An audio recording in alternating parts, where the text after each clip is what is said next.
There's a specific moment when you become dangerous to the world around you. It's not when you raise your voice or throw a punch. It's when you go quiet. When you stop reacting to their games, stop chasing their carrots, stop playing by their rules. That's when they realize they've lost control over you. And that terrifies them more than any weapon ever could. Arthur Schopenhauer understood this terror. He knew that the moment a mind begins to think, truly think, it becomes unpredictable, uncontrollable, dangerous. Not the kind of danger that swings fists, but the kind that questions everything. The curse of awareness. Think about it.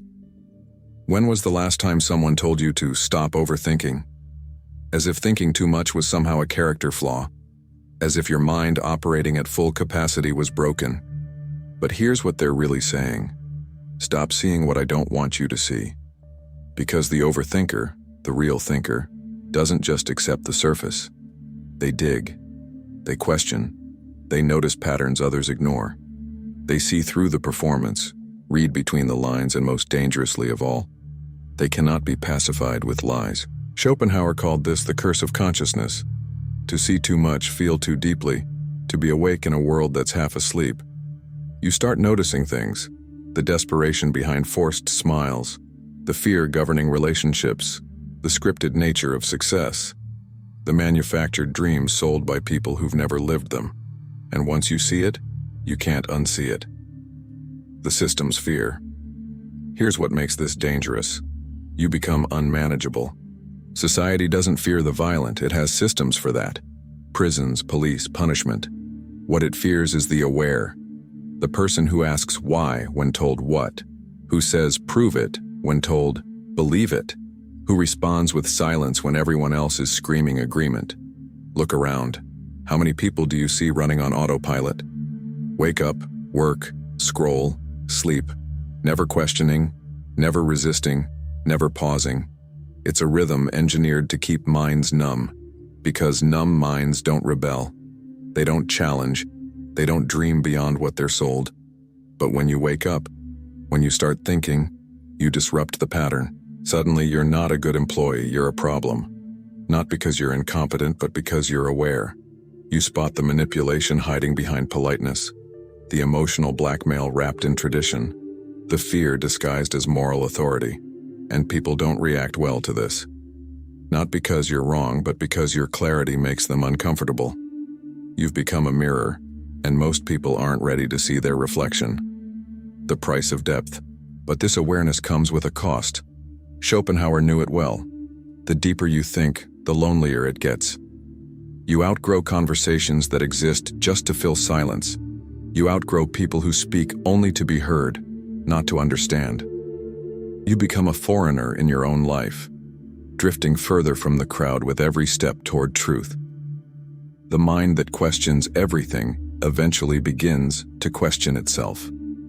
Why can't I just be like them? Why can't I just relax? Why does everything feel so heavy?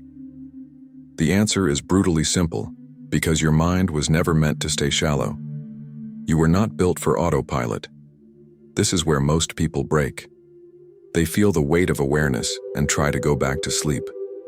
They numb themselves with distractions, drown their thoughts in noise, apologize for thinking too much. But here's what Schopenhauer understood that others missed. This distance isn't punishment, it's sacred space. It gives birth to wisdom. It sharpens intuition. It leads to something rare in this world. Authentic selfhood. The silent revolution. There's something unsettling about a person who sees too much. Not to themselves, but to the world.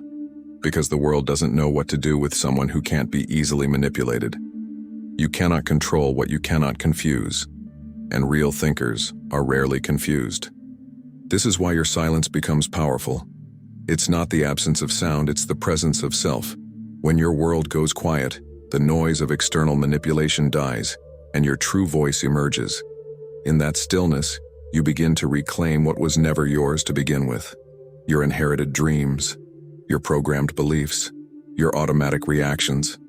You stop being a vessel filled by others and become a wellspring that flows from within. This terrifies systems built on compliance. Because in your silence, you're not reacting, you're creating.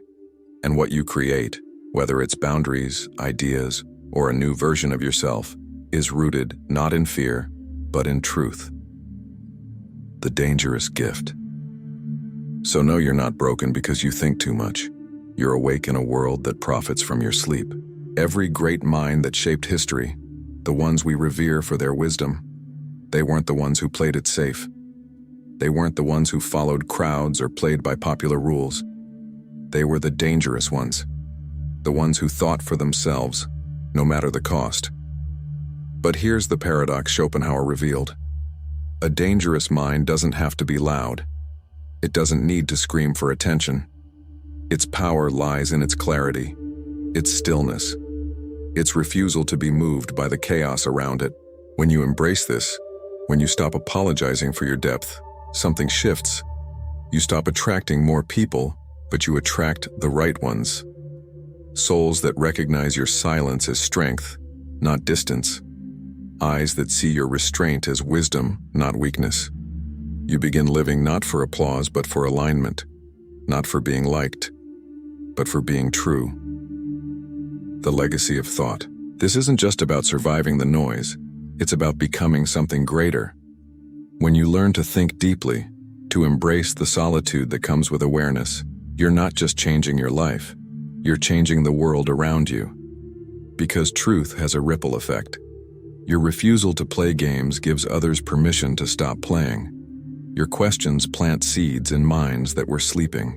Your silence creates space for others to find their voice. The minds that have left lasting legacies weren't just smart, they were brave enough to think when thinking was dangerous, to stand in truth when lies were comfortable, to walk alone when the crowd was heading toward a cliff. So here's my question for you. What will you do with this dangerous gift? Will you apologize for your depth or will you honor it?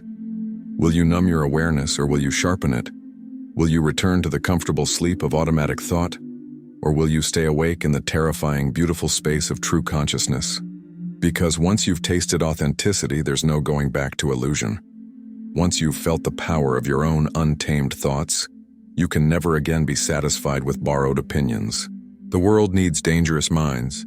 It needs people who think beyond the script, who question beyond comfort, who see beyond the veil. It needs you to stop apologizing for the very thing that makes you powerful. If this message found you at the right moment, if you felt something shift while listening, then you know what to do. Don't subscribe because I asked you to. Subscribe because you recognize something awakening in yourself, something that refuses to go back to sleep. And if you're ready to explore what happens when dangerous minds come together, when thinkers stop walking alone, then this next video will show you exactly how deep this rabbit hole goes. Click it now, before the world convinces you to think smaller. Your mind is not your enemy. Your thoughts are not your curse. You are not broken. You are dangerous. And that's exactly what the world needs.